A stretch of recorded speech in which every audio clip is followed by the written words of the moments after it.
Welcome back. You're still tuned in to News and Views with myself, Salalo Makwidi. The time is 20 minutes past 9 Central African time, and we're going to be switching gears now to a very, very important story. It's essentially an analysis on South Africa and Venezuela, the US narrative, and how us as South Africans need to, or maybe not even South Africans, everyone in the global South need to start interpreting what we're seeing in Venezuela, what we need to understand, and the direction that it needs to take the rest of the global South and South Africa in particular, where it almost feels like our foreign policy is being tested, and it's being tested on the global stage. As you know, this amid that dramatic turn of events out in Venezuela earlier on in the month, where recent United States military action resulted in the capture of Venezuela President Nicolas Maduro and his wife. Pretoria has responded with a sharp diplomatic rebuke, calling the operation a violation of the United Nations Charter, a breach of sovereign rights that, in South Africa's view, undermine the very foundations of international law and multilateralism.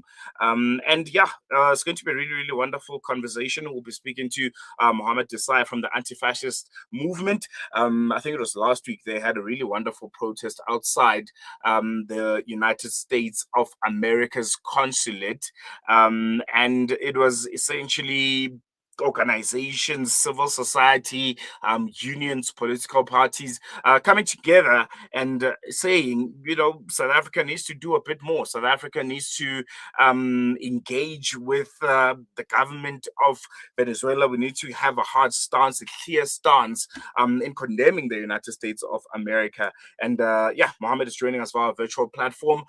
Mohammed, good morning. Thank you so much for joining us. Really, really appreciate you giving us the time. Salilo, thanks so much for hosting me and for having this discussion on Venezuela. No, the pleasure is all ours. And I think we'll jump right into it. Just to begin, how would you summarize what has happened in Venezuela in the last few days? And most importantly, what should be South Africa's response or the global South's response to it? And how much attention does this deserve? I think that maybe just a bit of context. Venezuela before the 1990s was a highly unequal society. It was a society in which the elites were beneficiaries of the massive oil reserves, but also of the other, in general, the gold, the silver, and the minerals that were found in that country. Hugo Chavez came into power through a democratic process, through a democratic election in 1998. And when he took leadership of that country, he set in motion various social programs called misiones.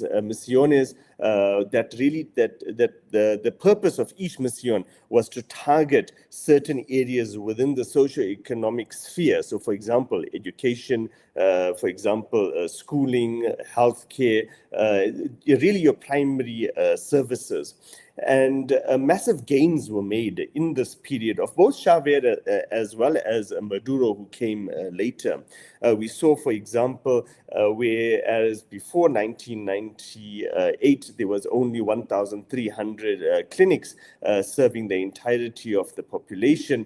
After Chavez, and that was carried on by Maduro, we saw more than 13,000 primary healthcare clinics that were established. That's an increase of 1,000%. And we saw a significant impact for the people. For example, life expectancy went from something like 24 deaths per 100 down to 13 deaths per 100. So these are the kind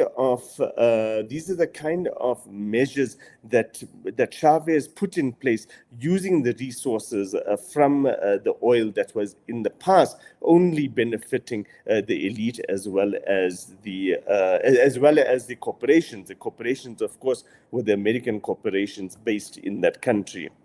This is important for us as South Africans because we too are following a developmental model, whereas we want to uplift our people, whereas we want to take people out of poverty, we want to bring healthcare to our people. And so when we're standing in solidarity with the people of Venezuela, when we are when we are talking out on this issue, it's not just about the US invasion of Caracas. It's not just about the US bombing that led to the death of over 100 people last week, but it's also about, for many of us, it's also about celebrating the kind of gains that were made by this system. Because for a long time, people claim that Venezuela was a failed state, that the government was inept, etc., etc. However, when one digs beneath the surface, one finds out that these gains were made despite of the various challenges and not because of the challenges. It is true that in the mid-2010s there was there was a collapse in the oil price, which meant the Venezuelan government wasn't able to roll out social programs to the extent that it was doing. I mean, the oil prices dropped from $100 per barrel down to $30 per barrel. So overnight, one barrel of oil was now bringing in less revenue to the country. However, it's like a house where you have a leaking roof and you have some bad plumbing. Now, any household can perhaps fix that leak and can fix that roof. However, when you have outside players that are preventing plumbers from coming into your house, that are preventing and are instructing all hardware stores not to supply you with plumbing equipment, not to supply you with hardware equipment, and the same outside interference is insisting on banks not to lend you any money so that you cannot pay any service provider to come through, then it becomes almost impossible to fix your house.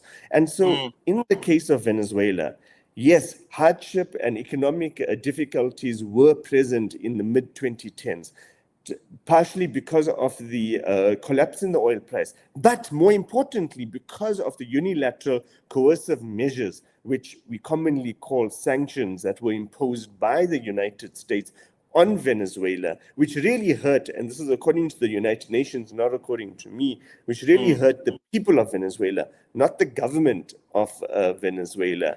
And even notwithstanding these measures, and these measures were really, I mean, Venezuela is the second most sanctioned country in the world, second only to Russia. These measures that were put in place were signed. I mean, people often try to claim that this is a Donald Trump agenda. People don't realize that the sanctions against Venezuela were signed into law by Barack Obama. Obama laid the foundation for every single subsequent sanctions legislation and instruction that has come out of Washington, D.C. This is an American project of strangulation of any country that doesn't want to submit to the dictates of Washington, D.C., its corporate interests, and its, what we would argue, an imperial government. And this is why it's important, because yesterday it could have been Afghanistan or Iraq. Today it's Venezuela and Iran. And tomorrow it could very well be any one of our Southern African countries. I want to touch on exactly that because it almost feels like a coordinated approach by this United States of America Trump administration. Earlier in the latter parts of the previous year, 2025, December, we heard about the attacks in Nigeria, where it's quote unquote protecting Nigerian Christians. We know about the propaganda against South Africa and this fake white genocide narrative that's being peddled, and Venezuela and Maduro.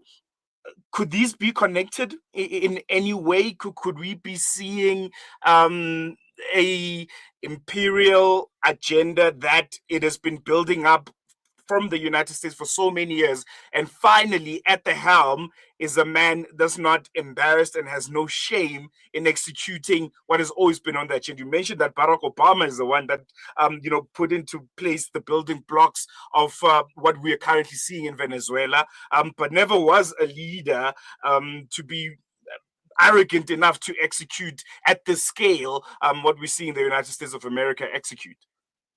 So I think that let's unpack some of the myths that go around, because I think that you're quite correct that the United States uses these lies to further its agenda.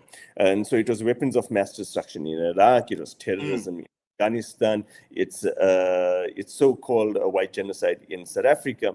Now, in Venezuela, one of the arguments that were being used initially, I mean, the United States used various different methods to try to bring the country of Venezuela to its knees. They started off already back then during the period of Chavez, when, for example, in 2002, and to all listeners out there, there's a fantastic documentary called The Revolution Won't Be Televised that shows how there was a failed coup attempt on President Hugo Chavez himself.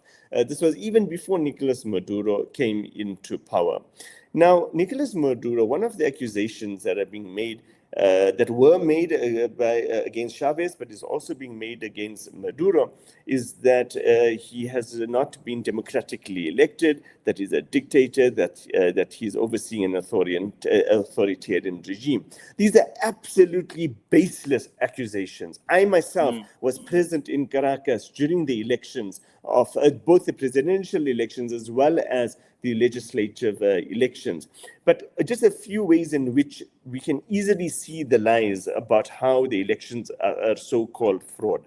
For example, all electoral parties run in the elections, and they all are supportive of the elections. There's only one elections where some of them boycotted, but the virtual majority of all opposition parties, not just the party that Nicolas Maduro comes from. He comes from a party called PSUV, and PSUV itself is not really a political party like how we think of it. It's more of an alliance. It brings together social organizations and movements together under one banner to run in the elections.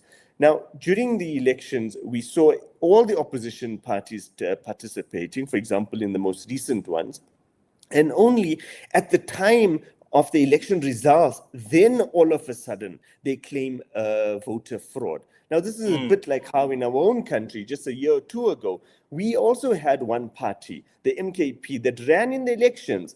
And only at the time of results did they claim that there was a voter fraud, and they wanted an entire re-election, claiming that president was not democratically elected. They did withdraw after that, this accusation. But imagine that that accusation could be elevated to the level where the United States could use that to intervene and interfere in South Africa based on just an accusation. And so you see a similar playbook in Venezuela. Another indication of how this lie is absolutely fabricated is that the United States tries to hide the fact, the opposition parties in Venezuela hides the fact that just most recently, the legislature, now remember in Venezuela, you have a presidential election, like in some countries where you elect just the president, and then you have another election that elects the parliament. The parliament was in the hands of the opposition parties just about 5 years ago. For that 5-year period, the opposition party was a majority. And then nobody claimed that there was voter fraud and voter rigging, because opposition that the United States was in support of took power of the legislature. Now, Maduro's party, PSUV, in the next election did much better. They did a lot more campaigning, and they were able to win back the parliament or the legislature in Venezuela. And again, the opposition party claims that there was voter fraud. So these are the kind of allegations that get used in Venezuela, and I would argue that can be used anywhere else in the world in order to effect the United States agenda of regime change. But also the word regime change is a kind of absurd terminology that we are using, that I myself unfortunately have just used, because there is no such thing as regime change that we are seeing. We are seeing an external government, the United States of America, coming through and using military force to exert its own agenda within another person's country. Now, you raise the question whether this is Trump or whether, and this is Trump's own agenda. I really do not, I really do feel that the United States has reached a point where you have a Trump in office. And it's not that Trump has made the it's not that Trump has brought the United States to a certain point in its imperial agendas. I think that the United States reached that point by itself, and it now has somebody that quite correctly represents what their government has always stood for. Barack Obama killed more people with drones in the Middle East than George W. Bush. But people like to claim that Obama was an angel and that Bush was a devil. I think likewise here, those of us that are part of social movement organizations or civil society, our focus is not on the individual Donald Trump. Our focus is on the United States as a system of control of imperial interests.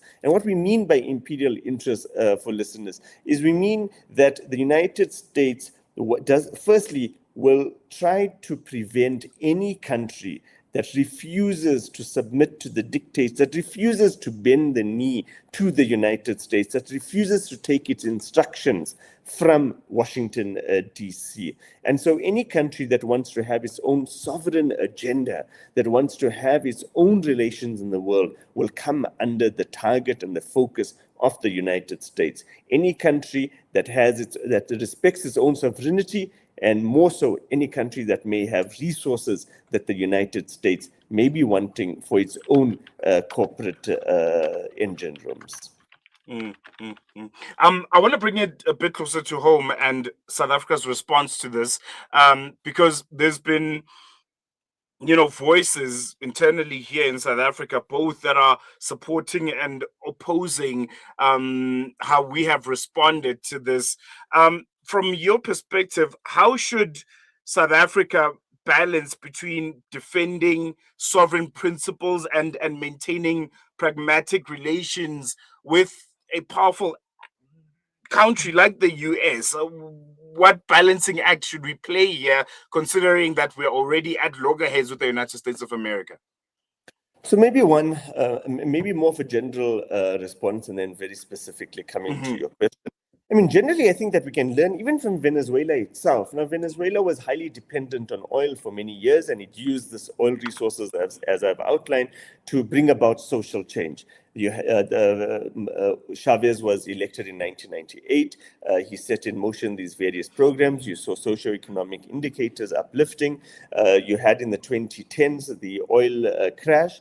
You had President Nicolas Maduro, who was elected in 2013, and that in many ways he oversaw the most difficult period, because on the one hand you had oil revenue down, and on the other hand you had sanctions that were making it difficult. Now, what Venezuela did, and what is a lesson I think for many of us, is that Venezuela then started looking in the global south. I mean, Venezuela always wanted to ensure that it had global south partners, that it had partners on the African continent, in the Middle East, as well as in Latin America, in order to create that alternative world that it foresaw. I mean, Chavez and Maduro have always insisted that we don't need to be towing the line that is given to us by the US. We want to be independent. We want to be able to trade with any partner that we see fit, and that no one country should impose certain conditions. So we are willing to trade, but we are not willing to do so under unfair conditions. Now, in addition, what Venezuela did to turn its economic situation around was that it started building industry locally in its own country. And so one example of how Maduro himself oversaw the changes in the economic situation was that just in the last 3 years, whereas previously Venezuela was importing over 90% of its agriculture and its food, today as we speak, under the leadership of Maduro, we have been able to see that country now producing over 76% of its own agriculture and its food required for its population. South Africa can take many lessons from this sort of global outlook that Venezuela has adopted, where it doesn't become the colony of the United States, saying yes, boss, to whatever the US may be instructing us to do. Now, in South Africa, I think that we have seen the government taking a very positive and a very proactive position in support of the people of Venezuela. And this is born out of the fact that the relations between our two countries date back to the period of Mandela, it dates back to the period of Chavez. These are relations that have been maintained at a political level, but we can do more. I mean, I think that one of the ways that we can assist Venezuela and other countries coming under US pressure is for us to forge trade relations. And there are things that we can benefit from, not only just this oil reserves that Venezuela has. I mean, one of the things that I was quite pleasantly taken aback by when I was in Caracas was the fact that in South Africa, we're using Uber and we're using Bolt as our e-hailing applications, whereas in Venezuela, you have about 2 or 3 different Venezuelan-owned and Venezuelan-created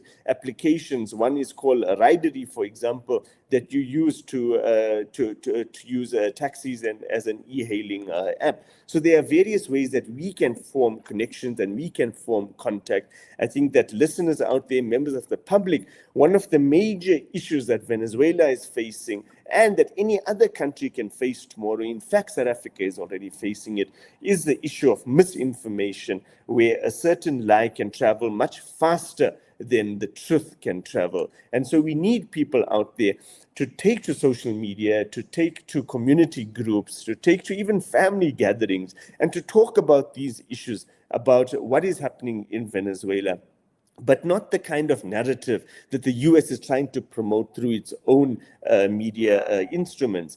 We saw this year, again, in South Africa, how no matter how much we could try to convince the US government that there isn't a white genocide here, that the US government is still using its own media apparatus to try to cast this aspersion on South Africa. The only way that we can counter this here is by us as individuals making it our responsibility to share this information, to have discussions about these issues. And in this way, the various discussions elevate themselves to protests and to pickets on the streets. They are public displays of support for the Venezuelan people and for the South African government's position on Venezuela. And this then enables the South African government at a diplomatic level, at a global level, to be able to speak from a base of power and a base of support, that base being the South African people themselves,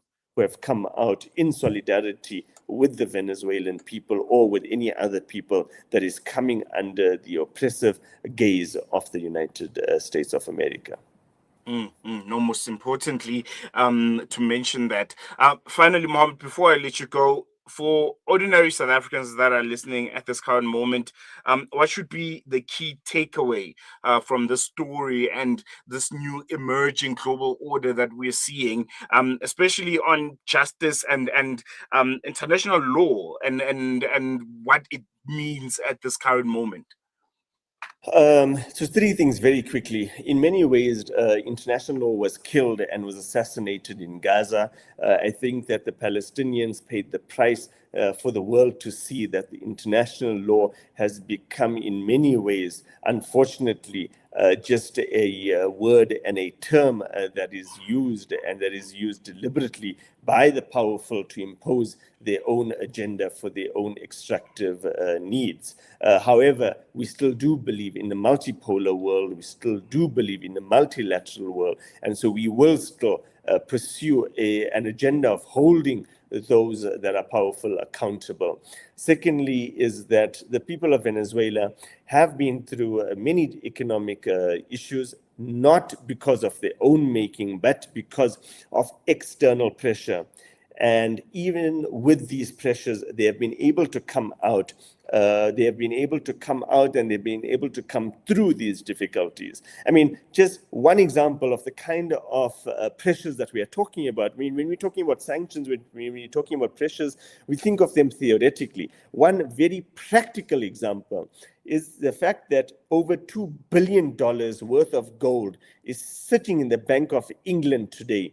The Venezuelan government tried to access that gold during the COVID pandemic to buy vaccines and to buy other healthcare needs and medicines that were required by the Venezuelan population. The Bank of England refused to hand over the gold that the Venezuelan laborers and workers and people worked hard to take out and to mine and then put it in the Bank of England for safekeeping. The British government has refused to hand over that $2 billion worth of gold. Another very painful example is that the Venezuelan government built more than 4,100 filling stations, petrol stations, in the United States, together with 3 oil refineries. Oil refineries cost billions of dollars to build.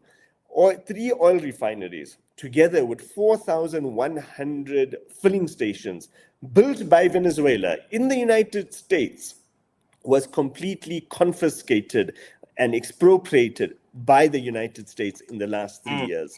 This revenue that used to be able to fund the Venezuelan people's projects and the government of Venezuela's socio-economic policies was completely cut off by just one action by the United States. This expropriation of the filling stations and 3 oil refineries. The company that was expropriated is called Citgo. It's a Venezuelan company. You can Google it. Listeners can Google that.